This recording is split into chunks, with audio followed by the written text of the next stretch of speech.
right? Any significant positional exchange where someone gets the back and controls it, or something that may put the other opponent ahead. But so far, I'm liking the way this is unfolding. A lot of action, and we're seeing a lot of different positions in a short amount of time.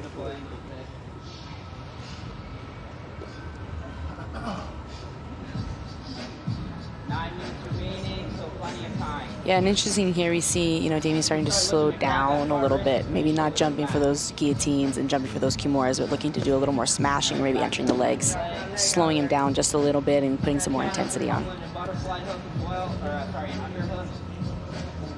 Yeah, maybe the key will be to eliminate any space for Esteban, right? To really not allow him to scramble like he does so well.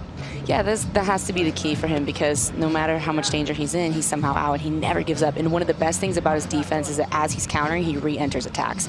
So if you're countering back into attacks every time, then you force your opponent to let go completely or to totally reset, just like we're seeing here.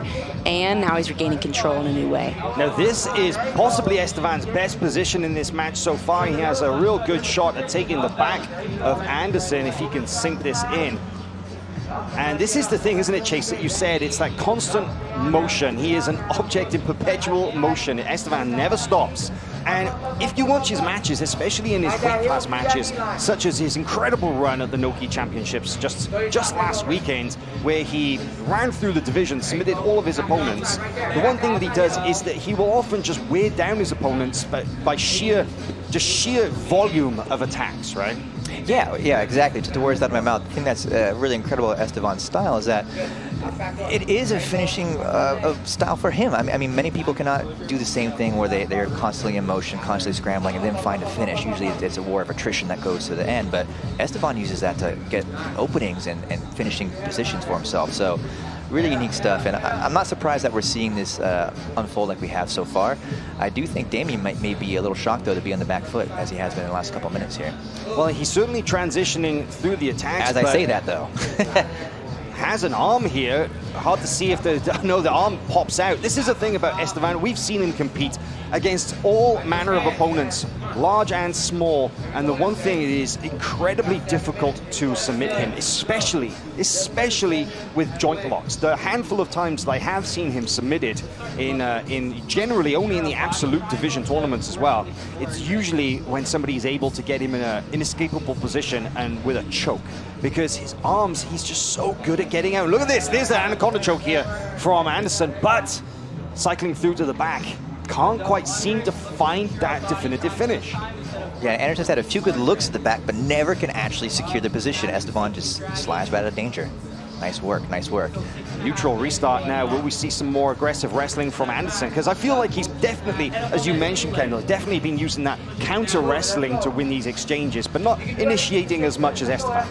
Yeah, in a 15-minute match like this, 15+ minutes, counter wrestling can really be the key, because you have to keep such a level of intensity for such a long period of time. And so if you're letting your partner wear themselves out by running into you over and over and over, and then you're countering, just like we're seeing here again with a big fireman attack. And he gets it. Look at that. Huge throw there from Esteban Martinez. That's a lot of energy expenditure, right? And Damian didn't have to do too much. Now he's just playing open guard, right? Not in any serious danger. So I think a good strategy from him for sure. So one thing that I think that we should mention, though, is when it comes to the judging here at Who's Number One, the dangerous submission attacks are definitely the thing that the judges consider the most valuable. However, takedowns do score. This is a submission-only format, and sometimes you may think that, okay, you used all that energy, got to the mat, but takedowns and whoever is dictating the pace of the match, these are factors that they will consider. There's another great escape from Esteban Martinez, and I feel as we move into this almost at the 10-minute mark, what the second judge's favor may be. Are you leaning one way or the other? I got to flip-flop. Esteban's had some nice moments, but I feel like Damian's been pushing the pace overall, and that may be what it comes down to if all things are equal. I'm still waiting for someone to secure a position. Damian Anderson. Unsurprising, I feel that, especially the anaconda choke was possibly the deepest submission I remember in the last 5-minute period. Oh, he just had a baby bite on that. That wasn't really locked in. But still the most significant of all of them, and that counts. That's fair. That's fair. Kendall, if you had to weigh in here besides the judge's favor, what would you say about this? I agree. I think Damian's been in the most control. Now, I would say that Esteban's been initiating a lot of the action, but because of the counter wrestling that we're seeing, Esteban's looking a lot more tired than Damian. Another big, shot into some counter attacks here by Damian. So Esteban's initiating a lot of the positions, but Damian is using them to his advantage to get into more dominant positions than Esteban's been able to do. So I think that's why he's ahead. I feel like all of these submission attacks, though, they're half attacks. They're entries, they're attacks, but they're not compelling attacks. And I still feel that one solid exchange here in this last 5 minutes could swing the match one way or the other. Yeah, absolutely. I think the problem here is going to start to be a little bit of energy, though, because we're seeing, I think we're seeing Esteban fade just a little bit. Like right here, he's flat on his back. We don't see him lay flat on his back too often. So we're going to see, if he's able to kind of grind through, which he always does. He never stops fighting. And I think if he had one significant submission attempt here, or a big attack that caused a big reaction from Damian, then that could change the tide of things. Damian's got a nice look at the back here, though. Let's see if he can finally pull it off. Esteban's always found an answer here, but with time running down, Damian's really going to be intent on securing this. Along the body triangle this time. Yeah, this is definitely a much stronger control position that he's had. And I think you were right, Kendall, that we're around the 11.5 minutes has just passed. And I think that gas tank of Esteban that we talked about so much, his perpetual motion, it's you can't keep going forever, right? It does come a point when that fuel gauge hits empty. That and when the body triangle gets on, you're not going anywhere fast, that's for sure. Damian in a great spot here with 3 minutes left on the clock. Esteban's got to pull off a miracle here to get out of this position, but he's known to do that, so let's see what happens. This is just non-stop action in this match. The amount of positions that they have cycled through in the last 12 minutes, beyond count, I would say. I can't keep track of half the positions. They almost never stay in position long enough, but this extended period of back control with this body triangle from the back, this is a statement, I would say, right? Would you agree, Kendall? Yeah, I'm going to be honest. I wouldn't be surprised if Damian either gets a submission or stays on the back for the rest of the fight, because now he knows, you're tired at this point. He's feeling like, okay, I finally got this guy to stop moving. I have a really strong position. I'm just going to keep attacking, and I'm not going to open this body triangle. That if I were in his position, that's exactly what I would be thinking. Esteban, on the other hand, he's going to have to get a little desperate here in the next minute or so if he hopes to turn this around. I feel like Anderson has spent the last 13 minutes approximately reeling in his catch on the line. Now he finally has him in the net. So the only problem is now that finding that finish on Esteban Martinez is so difficult. His submission defense is so good, and Anderson's definitely working on the neck, but even going for possibly what looks like a shoulder lock here from the back. Yeah, Esteban's seriously in trouble here, and at the very least in a very uncomfortable position. A lot of torque there on the shoulder. Final 90 seconds, Damian. Maybe baiting him to put his chin up just a little bit more. Let's go. Still fighting for it. Submission defense. There's a hook out, and it does look like Martinez will come up straight back in on a single. That never say die attitude. He does not quit. That's one thing about Esteban's attacks, is that his defense always leads into offense, which is why it's so hard to continue chains of attacks, because as soon as you think you're going to step two, he's already re-attacking you. And you would have thought that a moment that when you escape from a deep position like that, you may want to take a breather and kind of recompose yourself. Esteban is straight back in there, but now we see a solid crossbody pin for Damian Anderson, and looking to isolate an arm as well if he can, but right now just doing his best to hold Esteban down. Yeah, Damian knows that the best way to control him is from the back way. If you're inside controlling Esteban, he's moving so quickly. So aiming to go for the back again, but loses that upper body seatbelt control, and now back on the feet for the last 20 seconds, 30 seconds here. Can you believe 30 seconds left in a 15-minute match, and Esteban Martinez still going forward, but so smooth in his movements is Damian Anderson, looking for one last attempt to try and catch that neck. Anderson has been through a lot of changes recently, having moved from Puerto Rico here to Austin, Texas, and he feels that his performance at Who's Number One Championships wasn't truly reflective of his ability. So I feel that this match so far, as we count down the final seconds on the clock, a far better display of his overall grappling ability. Would you agree? Yeah, definitely a strong strength for Damian. He has to be happy with that, especially given all the changes going on in his life right now. Well done for Damian Anderson securing that W. Well, we do need to make the judge's decision official. Let's see what they have to say. It is unanimous red. Damian Ladies Anderson. and gentlemen, your winner by unanimous decision, Damian Anderson. The team's newest member opening up strong here. His new Austin residency. His team has to be happy. Strong showing the Estevan as well. Definitely highlighted why we brought him into the WNO format. Never kept moving, always fighting to the very end. Absolutely. That's how you want to start the show, Hal. Yeah, that is a great way to start the show with just a very thorough display of grappling ability, a little bit of everything. I particularly like seeing the takedowns, and I particularly like seeing the counter wrestling. Let's take a look at some of the best moments of this match right here. We have a replay.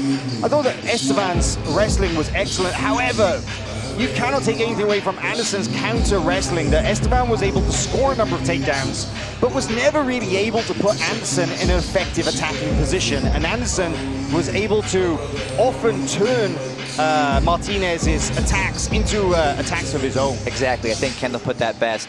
Countering the wrestling with his own attacks and overall slowly overwhelming Estevan.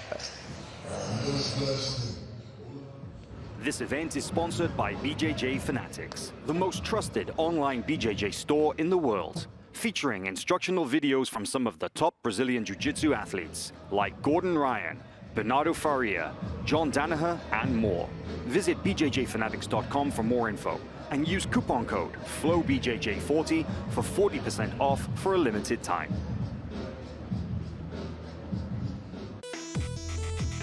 I'm going to give you specific goals when your partner's loose passing and specific goals when your partner's tight passing.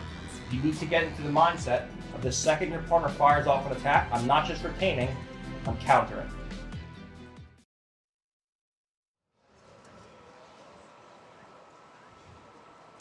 Okay, so I'm joined now by the winner of our first match here, who's number one, Damian Anderson. Okay, Damian, let's get things out of the way with first of all. You've been through a lot of changes in your life the last couple of months, relocating here to Austin, Texas. Welcome, by the way. But you weren't particularly happy with your performance at the recent Who's Number One Championships. Personally, I feel a much better display tonight, but how do you feel about your performance here at Who's Number One?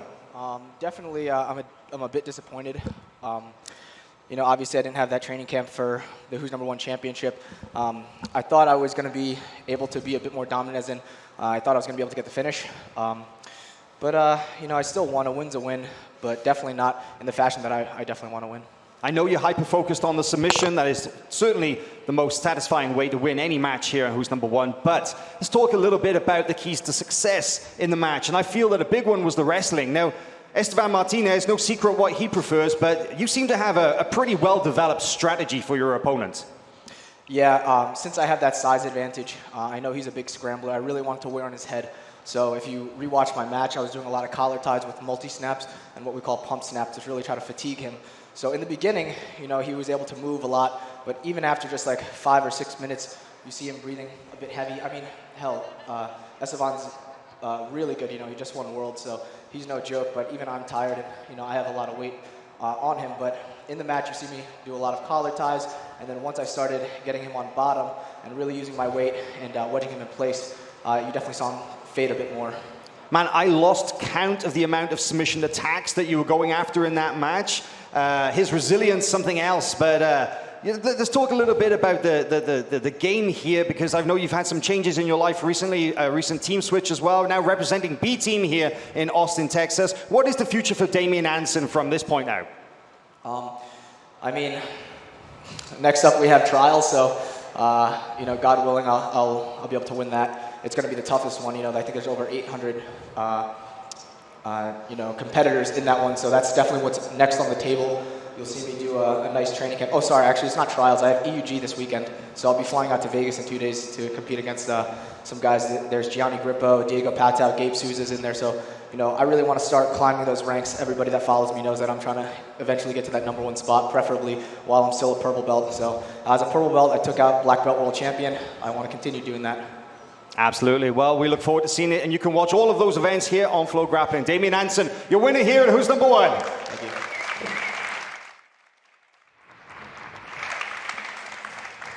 So that's it. That's a great way to start the show. We have more action coming up next, though. Our second prelim match will be a female flyweight match between Brianna St Marie and Bree Robertson. Don't go anywhere. We'll be right back.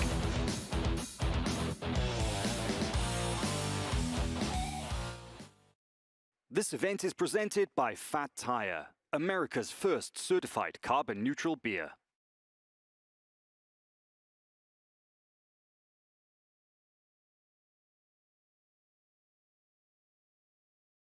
I'm on my way home. I'm on my way back to stay. I can't do without you another day. Oh, baby, I'm on my way home.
Great way to start the action here, Who's Number One, but we have many more matches to look forward to, including, let's not forget, the main event, a title match, 135-pound. The bantamweight title belt is on the line. Luisa Montero and Bia Mesquita will be facing off, and one of these women will become the Who's Number One champion, Chase. Yeah, what an exciting matchup. These two have faced off over 20 times in their career, but never no-gi, despite having accolades in so many different arenas. But this is why it's exciting for us at WNO to crown a new champ with this great rivalry here. That is a remarkable statistic, especially when you consider how accomplished, how experienced these veteran grapplers are. Really pioneers of the female jiu-jitsu scene over the last couple of years, have created something spectacular over the last couple of years with their amazing performances, and I'm expecting nothing less than a serious showdown for that title later on tonight. But the only way to watch that match will be, of course, go to FloGrappling.com. The main card,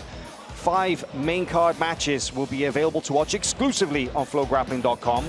And while you're at it, I suggest that you download the app, the FloGrappling app, the best way to consume FloGrappling content, including live events, films, documentaries, shows, training and technique footage, rankings, and much more.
My greatest strength is probably how meticulous I am.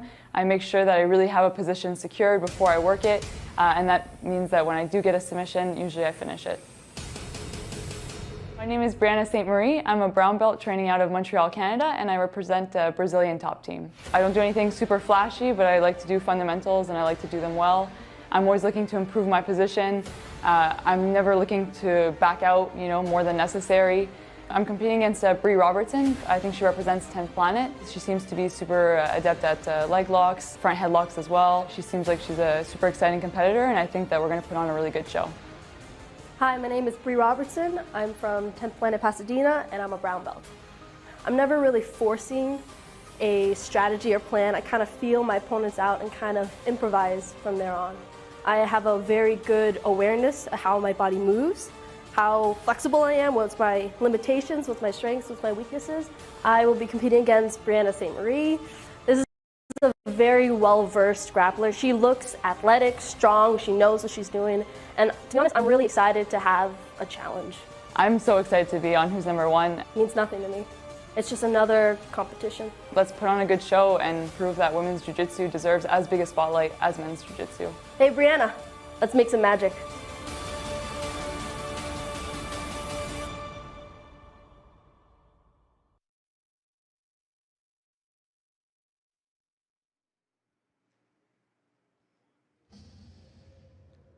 Ladies and gentlemen, our next match of the night takes place in the women's flyweight division.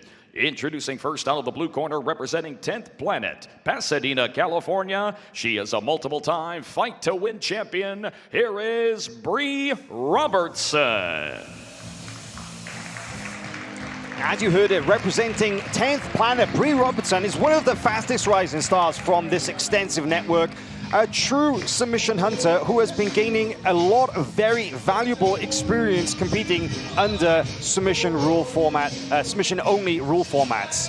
Now, she is a fantastic athlete from a family of athletes. Decided to put her attention on jiu-jitsu, and well, seems from her promo video she's pretty excited by this prospect of being here on Who's Number One too. As we are too. Equally happy to grapple from the feet, great wrestling, but also down to dive for a leg. Really talented grappler with a lot of options. This is going to be a great debut. And her opponent out of the red corner, representing Brazilian top team Montreal, Quebec, Canada. She is a two-time no-gi world champion. Here is Brianna St Marie. Brianna St Marie, personally, I feel is one of the most unassuming looking characters in jiu-jitsu. Always got a big smile on her face until the match begins. She is a fierce competitor who is also a ruthless submission hunter. Yeah, absolutely a monster on the mat. The combat jiu-jitsu champion, Medusa champion as well as combat format, no-gi world champion, has all the tools to get it done here. Really exciting matchup between these two athletes. Our referee, Steve Hodger, will get things underway here. Our second match of the evening, our second pre. Fight. Final instructions, and we're underway. With the gray rash guard on top is St Marie, representing the Brazilian top team. On bottom, immediately pulling to guard, Brianna Robertson. Robertson, we've seen her compete a lot on Fight to Win. She has a number of leg lock submissions. She has a formidable heel hook game, but we've also seen her go after the upper body as well, right, Chase? Yeah, she's a well-rounded grappler, right? And if you're hyper-focused on one area, well, that kind of limits your options, especially over the course of 15 minutes. But that's not what she has in store here. But you could say the very same for Brianna St Marie. Again, really talented passing, always laser-focused for the back, and has the tools to do it from basically anywhere. So right now, of course, we're just getting acquainted with one another, seeing what the gripping feels like and the strength. And I can tell you they're both powerful athletes, Hal. So the one thing about St. Marie is that she will describe herself that she feels she has a very traditional jiu-jitsu game. She has a great close guard. She also has a very solid positional game. One of her best weapons is actually the closed guard armbar, which is something that we see less and less of in modern no-gi jiu-jitsu. And a little reversal of position here going on bottom, but let's remind our viewers here that simply exchanging position going from bottom to top isn't necessarily as valuable in the judges' eyes unless you do something with that reversal. Because in this submission-only format, there are no points for sweeps. Reversal of position offers opportunities to attack, but the judges will only consider the sweep itself valuable if the athlete sweeps and improves position, or sweeps and goes after a submission attack. That's right. We're looking for moments of consequence. The same could be said for passing. If you pass the guard and sit in side control for 30 seconds and then get put back in guard, that doesn't really amount to much for our judges here. We want to see you threaten to mount, knee on belly, force a back take or a submission attack, something like that. We want to see the match escalate and move forward. And so, yeah, exchanging sweeps, yeah, more of a neutral action, but we're happy to see activity all the same, right? We don't want two people sat there hand fighting for too long. And you mentioned a little there about Brianna St Marie, and that was the second time that we've seen her kind of roll over the top looking for a diving guillotine to try and possibly pass the guard. But you mentioned that she's a veteran and a winner of combat jiu-jitsu. Can you explain what is combat jiu-jitsu, Jess? Slap jitsu, my friend. No, it's sort of your traditional approach to jiu-jitsu, but you include strikes with open palms. You're allowed, as far as I know, to strike anywhere on the body, including the face and head. And if you saw St. Marie's hands after her match, they were black and blue. You know, she was really wailing. So you know she's tough. But of course, that is not the format here at WNO. And we're seeing, again, like you mentioned, a little bit of a traditional approach. Look at this great passing position now from St. Marie. Trying to go high there, trying to pass over the top, getting a little bit higher on the upper body. Robertson does have one active hook. You can see here that St. Marie has come a little higher and doing a better job of isolating one of those arms and passes into the mount. Now this matters, Chase, because this opens up a number of submission attacks here. This is a great spot for St. Marie. Kendall, give me your takes on the first few minutes of action here. What are you liking about this matchup? I kind of predicted something very similar to this because of the way they describe their own styles, right? Robertson describes her style as very flowy, go with the flow wherever the match takes her, she finds openings. And St. Marie describes it as, I don't take unnecessary risks and I control until I get to a position to submit. And that's exactly what we're seeing. You know, Robertson is kind of flowing around and St. Marie was very slow, controlled, calculated, slid into the mount. She didn't freak out with that butterfly hook from Robertson when a lot of people do. They get thrown over the top. She was patient, she took her time, and now in the mount, I think we're going to see exactly as she described. She's not going to take any unnecessary risks. She's going to take away all the space and really smother the head and the face here, which is exactly what she's doing. Yeah, look at that pressure on Bree Robertson's neck there. She does a good job, though, of bridging there and bucking St. Marie off. St. Marie hasn't lost control of the arm, though. If you see that underhook on her right side, she has the left arm of Robertson isolated still, and she may have lost the mount, but she's looking to go straight back into top position. Robertson finds her way out and is back up to her feet. Nice escape there. Definitely a bit of a wake-up call, though, for Robertson, you know, to be in that dangerous spot the first 5 minutes. Let's see if she makes some adjustments to her game or, you know, just doesn't get caught slipping twice. So one thing that I noticed as well, I was listening to the pre-match interviews yesterday, and Robertson, she mentioned something interesting, that she doesn't feel that she's well built for the points game. And going to come up with our first judge's favor. We're almost at that 5-minute mark. Judge's favor, Brianna St Marie. Unsurprising there, I feel, that St. Marie on top in the grey rash guard. A little confusing because Robertson has a red sports bra on. However, if you notice the color of the ankle band, that is what counts. That St. Marie's ankle is red. But as I was saying, she says herself that she's not built for the points game and is very much more focused on the submission only. Now, that doesn't mean that if you're a submission only grappler, that doesn't mean that you ignore point scoring techniques such as positional control, right, Kendall? It means that maybe you value the submission and the pursuit of the submission more, but you're not just going to let somebody get your back or get top control. Yeah, absolutely. One thing that we're seeing a really great job of St. Marie doing on top, which has allowed her to get to this really heavy smash half guard position, is she was doing such a good job controlling the top arm and the top leg simultaneously. So now she's able to kind of pass that knee shield, get into this half guard position, and maintain control of that arm all at the same time. So not only is she threatening the guard pass, but she's also threatening the arm and the head attacks here, which is why she's been able to stay so tight. So Robertson, of course, you know, not wanting to accept the pass, but also has to watch this left arm being attacked. There is an She's arm still attack hunting. here. She's still hunting. We see St. Marie going high. She has a solid double wrist lock on the arm. She's gone to a triangle now. She could get extension on this arm here. Not quite in the right angle to get it, but you can see her gradually cinching up that triangle. And that got a lot tighter right there. We are seeing a deep submission attack here. St. Marie has Robertson in a very bad position. Yeah, there's so much time left, 8.5 minutes. She can really, really work this position. Cook Bree Robertson as she looks to tighten the submission, adjust her angles. This is a tough spot. Hard to see exactly what is going on with that arm and the shoulder. She could drop off the side and get a shoulder lock or armbar. She's going for the armbar here. Switching to an omoplata style attack as Robertson puts her arm and tries to put the hand in the pocket to try and take some pressure off. I feel that St. Marie's going after that triangle choke again here. Yeah, I believe with Robertson, you have to go for the choke. She gets the finish. Brianna St. Marie gets the first submission here tonight at Who's Number One with a very solidly executed triangle choke. She had to cycle through a number of attacks to finally get the finish. But a statement from the winner here. Ladies and gentlemen, your winner by triangle choke submission, Brianna St Marie. Very solid performance there from the Canadian. Her first match ever here on Who's Number One. Couldn't have asked for a better debut. Yeah, her first fearsome reputation lived up to the hype here. Constantly chasing the sub, aggressive passing, so much pressure. Talk about the flyweight division out there, and I was feeling like I was under some weight just watching that match.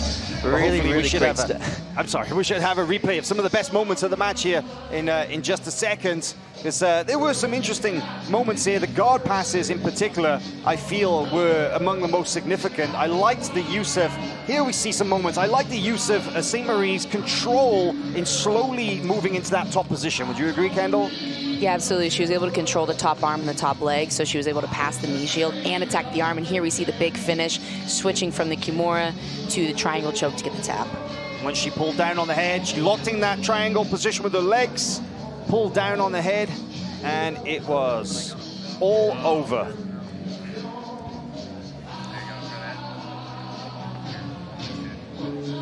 There's the finish. Brianna St. Marie, very emotional in victory. Very happy to get that W here on Who's Number One.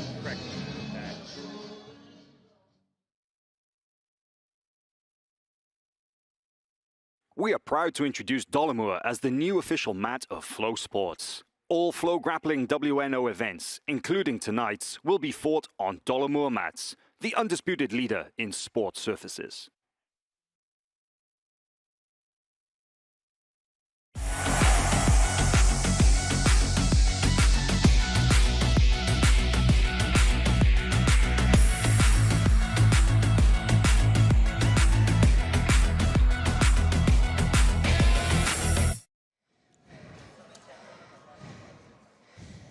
Our first submission here at Who's Number One tonight, a perfectly executed triangle choke. Brianna St. Marie, all the way from Montreal, Canada.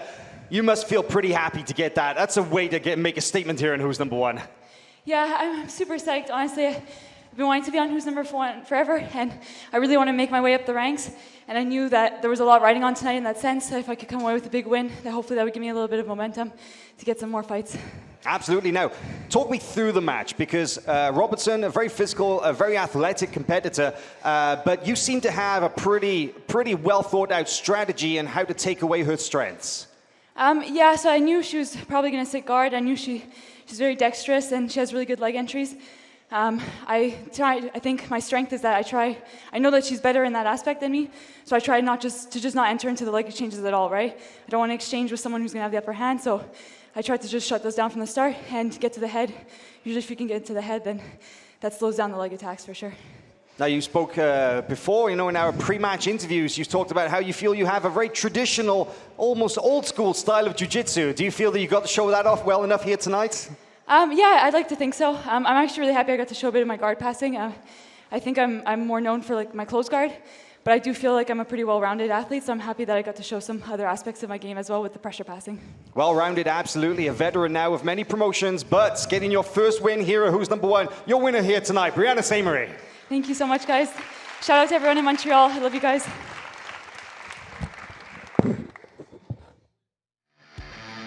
Well, congratulations. That is, as I said, a way to make a statement here of who's number one.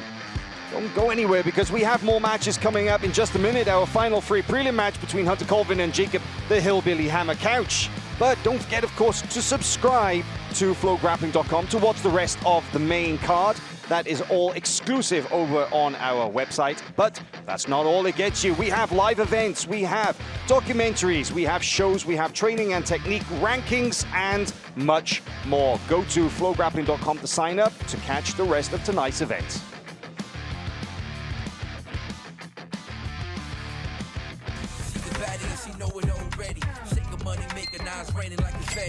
Welcome to the belly of the beast, to the den of the Illuminati, home of the almighty media. That's how powerful we are, that's how influential we are, and we're not stopping anytime soon, so get used to it.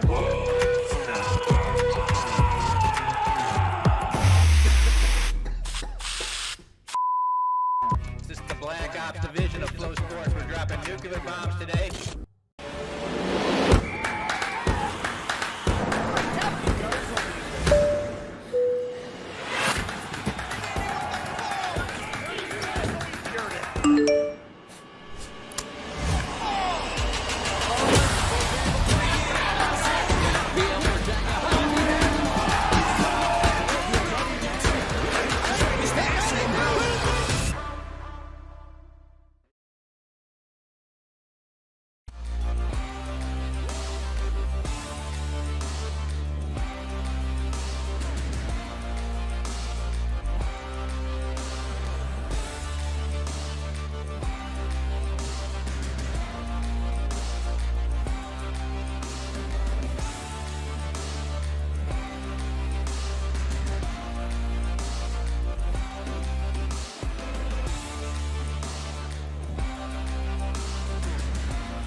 Hi, I'm Hunter Colvin. I'm a black belt based out of Denver, Colorado, representing Easton BJJ.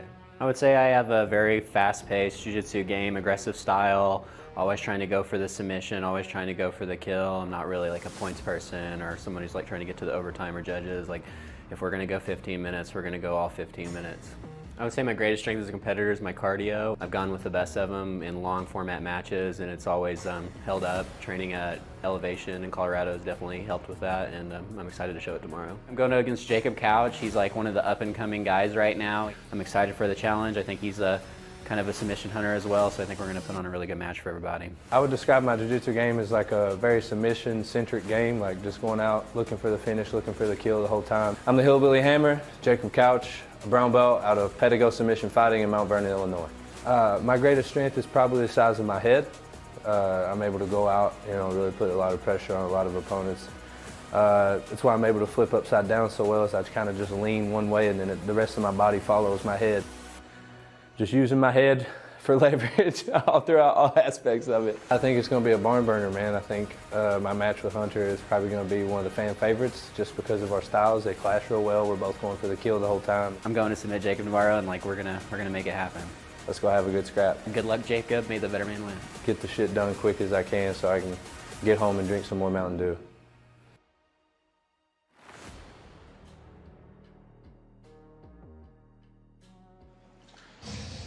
Ladies and gentlemen, we are set for our next match of the evening in the light heavyweight division with a 15-minute time limit. Introducing first out of the blue corner, representing Elevation Fight Team, Denver, Colorado, here is Hunter Colvin.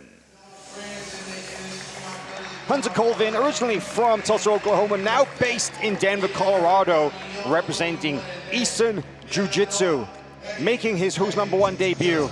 Now, if you haven't seen him compete before, you can expect to see a very durable, very dangerous competitor with a lot of experience.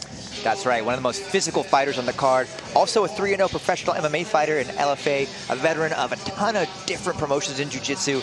Really brings a lot of experience, a serious challenge for the Hillbilly Hammer. I'm excited. Hunter totally deserves to be here, and this is going to be an aggressive fighting forward match.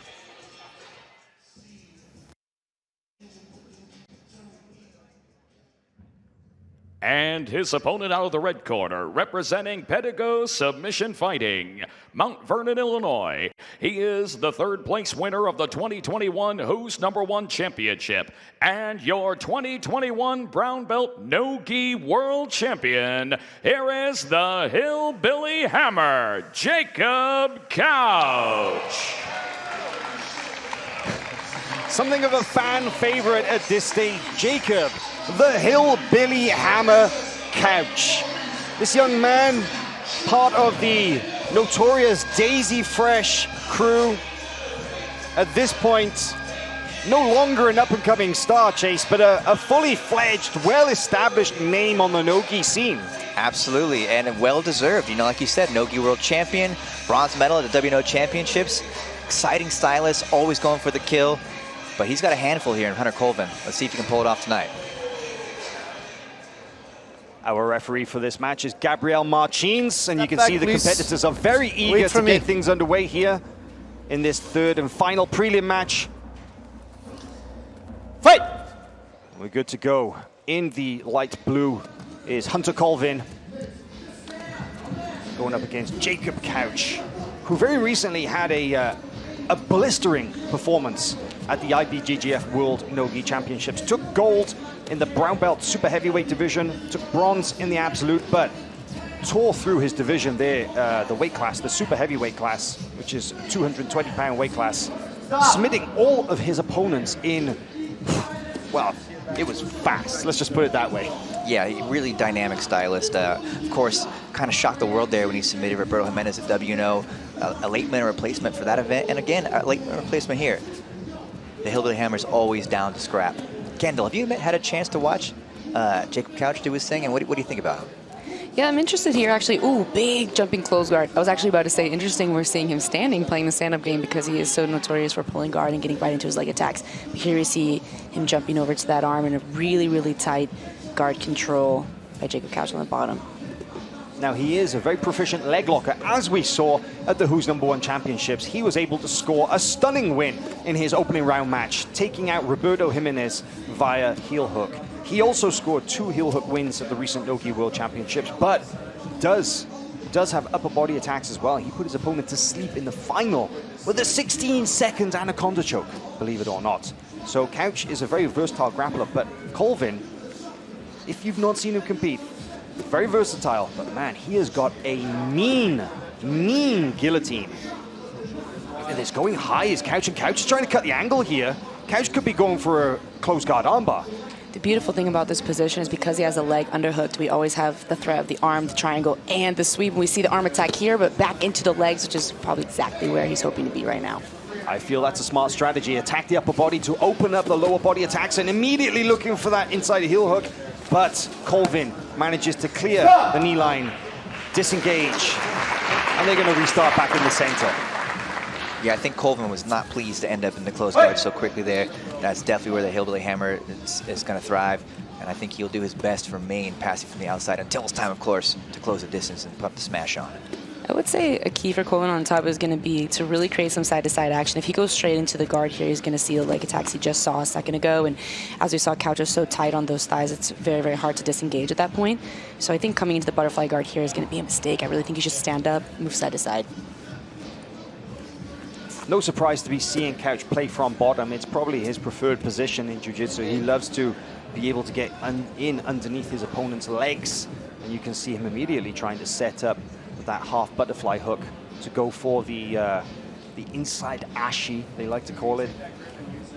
You can see that one butterfly hook in, that half guard on his side. He will try to elevate Colvin and try and attack him for those legs. Now he's got the knee shield. I feel like Colvin, he's not going to want to play that leg game with Couch. He's probably going to want to go after the upper body. But the trouble is he has to avoid these leg attacks to get there. Yeah, it's you know, like I said, I think he really should be disengaging from this position and going around, probably trying to attack the head. Actually similar to, you know, St. Marie's that we saw earlier.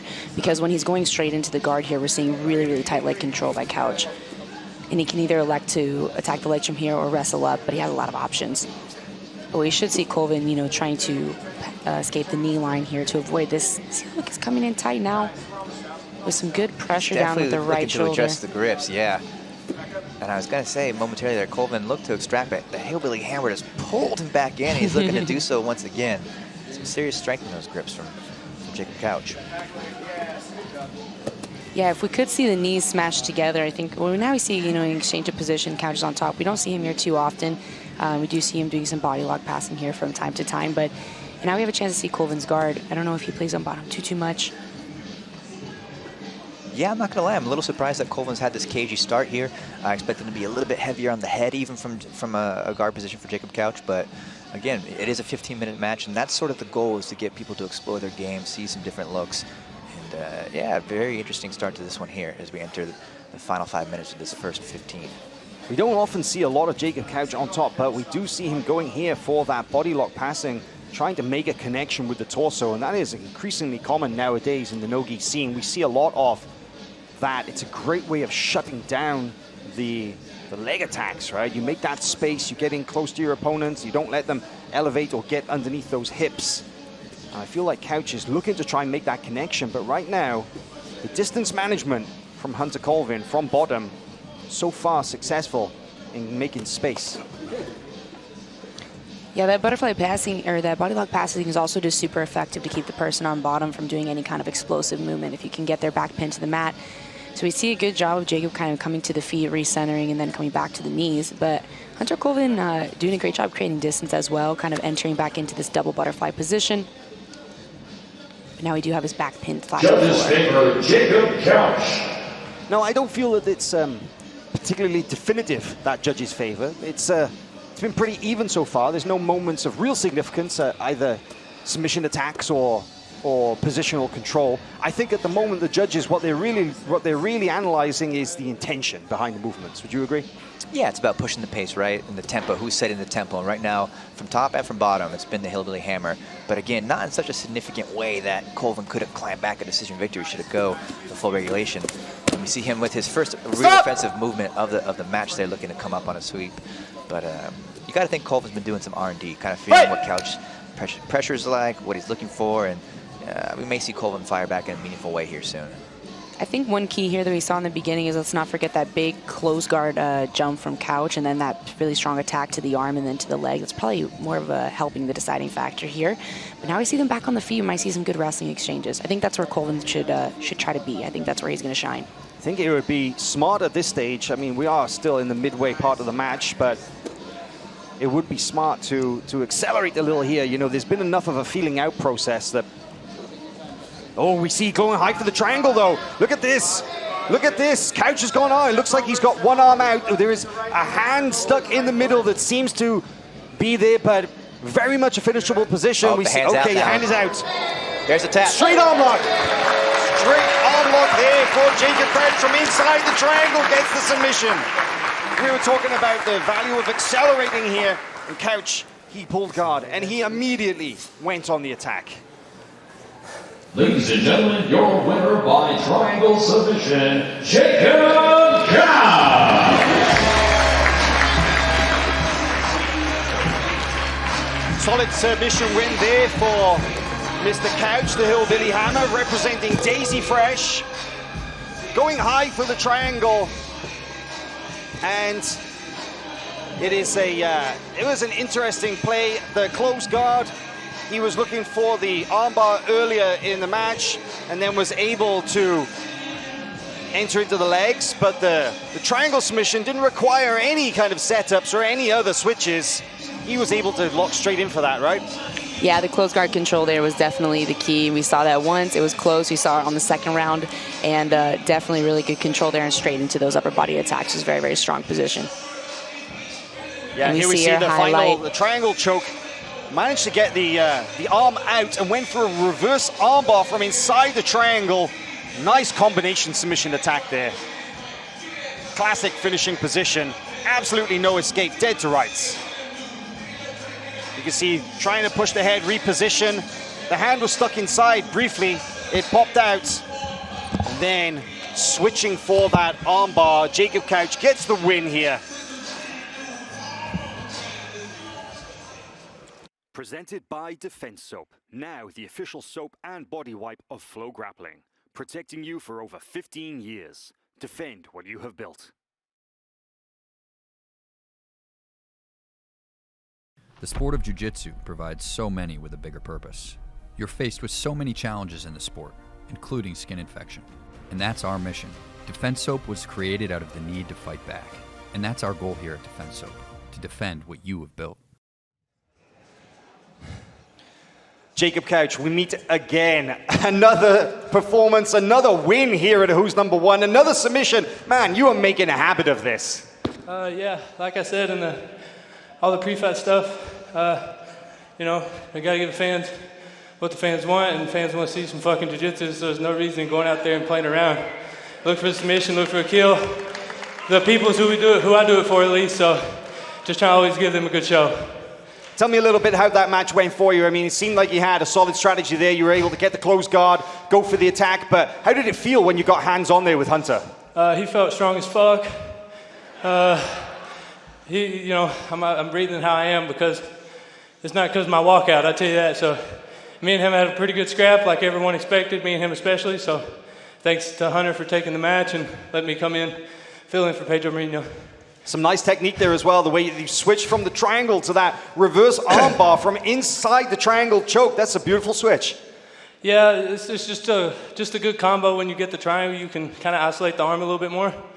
And I felt Hunter's posture is really good, so if I control the shoulder or the arm and the head both, I keep it down there and look for the finish.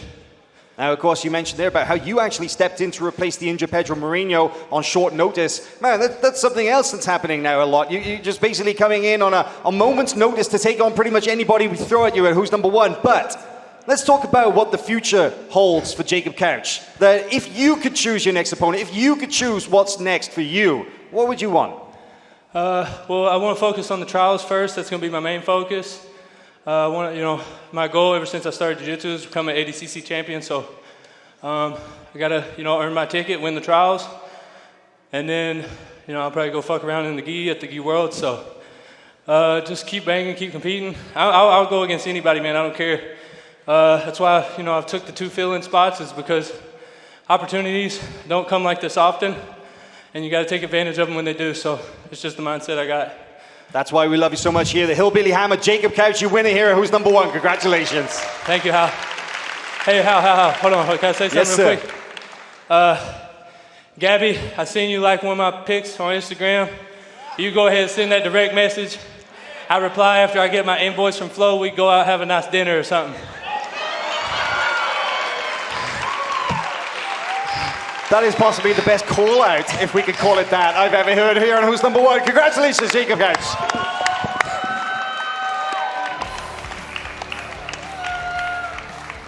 Instantly iconic, man. That guy never misses. Well, we are going to be Oh man, I'm just blown away by that. Amazing performance, amazing interview. You know what we're going to do now? We're going to throw it over to our panel because we've got the expert analyst Kendall Rusing, Craig Jones, joining Hollywood Mike to break down the rest of tonight's matches. Take it away, guys. All right, so there were your free prelims. Not bad. 2 out of 3 matches or subs. Big sub there by Couch on Hunter Colvin. Brianna St Marie also tapped Bree Robertson. In the first match of the evening, Damian Anderson beat the Giant Slayer Esteban Martinez. But now we got a pretty crazy main card coming up. So if you want to watch these matches, you've been watching on Facebook and YouTube, you got to go over to FloGrappling.com and sign up. But let's run through the card real quick. Mikey Musamechi, first match of the night, going against Richard Alcorn for the bantamweight title. Mikey says he's got a new move that he invented that he's going to show everybody. Levi Jones-Leary is going against Oliver Taza, and then 2 women's title matches. Theon Davis versus Natalie Hibero, and Beatriz Mesquita versus Luisa Montero. And at the end, a big exhibition match, Gordon Ryan versus Philip Rowe. First off, let's start with the very first match, the one that's coming up next. Mikey Musamechi versus Richard Alcorn. What do you think about this match? He says he's going to create a submission. What do you think of going into this one, Craig? Well, I went backstage earlier and asked him to show me this secret move. It was quite impressive, so I'm really interested to see if he can hit it on, obviously, a new move with an opponent of Alcorn's caliber. You want to just show his secret move and just ruin it for him right now? Yeah, should we spoil it? Yeah. What do you think about this? Mikey's saying he invented a new move. He said in the interview it's going to revolutionize jiu-jitsu. What are you thinking about this match, Mikey and Richard Alcorn? I think I'm excited. He's going to be chasing it. He basically said he's not going to stop until he gets that position, so he's going to give up anything else to get that. So I'm excited to see if that happens. Mikey Musamechi, Darth Rigatoni himself, now representing Daisy Fresh, Pedigo submission fighting. Now we're moving on to the second match of the night. A really interesting one stylistically. Oliver Taza, a former teammate of yours, going against a fellow Australian, I don't know how you'd refer to that, but countryman or something. My countryman, yeah. Levi Jones-Leary. Levi isn't known as a no-gi competitor, more gi in the IBJJF. What do you think about this match? It's a big question mark, right? Yeah, to me, this is the most interesting match of the night because Levi is basically one of the best guys in the world in the gi, and now we're seeing him come across to no-gi. I think COVID killed the gi, brought all these guys over to no-gi, and Taza being such an established veteran, and no-gi is really a big test for him, so it'll be really interesting to see how it plays out. Yeah, it's like he's become the gatekeeper for IBJJF gi guys coming over. He had Alves, now he has Levi. Levi, the Xanadu guy, as we saw in the press conference, he's got the style, he was rapping, he's got the little instrument that he plays and stuff. How do you think this match goes down, Levi and Oliver Taza? I like Levi's Gen Z style. I connect to it a lot. It's very TikTok-esque. And I think that we're going to see, I think in the first 5 minutes is going to be like a big feeling out period because they're both such highly technical players. And then I'm hoping that we see some big accelerations and big movements from the two of them. And then the third one, I'll let you kick off this match. The third one, a women's match. 125-pound flyweight match. Theon Davis versus Natalie Hibero. What are you thinking about this match going into it? Man, I'm so excited about these female matches. Theon Davis beat Tata a couple years ago, but their games have evolved so much since then, and we constantly see Theon having a super crazy strong pressure game where she just passes and smashes and takes people's souls, and then Tata is like so flying around all the time. So I think it's going to be a battle of who can slow who down or who can speed up the pace, and whoever sets the pace is going to be the winner. Craig, are you looking at maybe getting a match with the winner of this women's flyweight title match? Well, I mean, after what Hillbilly did before, he didn't call anyone out, but he called out my woman, so those are some fighting words right there. Hillbilly trying to steal your match. Trying to steal my match and my woman. All right, so then the main event of the main card, Beatriz Mesquita versus Luisa Montero, 2 legends of the game. Why don't you tell everybody about this match, Kendall? Man, if you guys don't know about this match, you guys need to do some Google research because these ladies have been fighting for 10 years. 10 years going back and forth. They have over 20 matches together, but all in gi, and they've gone back and forth quite a few times. So I think no gi is going to be really exciting. That's exactly what we do here at Who's Number One. We bring the matches that we haven't seen before and the matches that the fans want to see. Both of these ladies are 2 of the most intense fighters that you will see out of the women's divisions, and it's going to be fireworks. It's going to be mean. It's going to be a little nasty, and I can't wait. Yeah, long history. They said neither one of them even knows how many matches they've had because they've had so many. Said, I think over 20. Yeah, well over 20.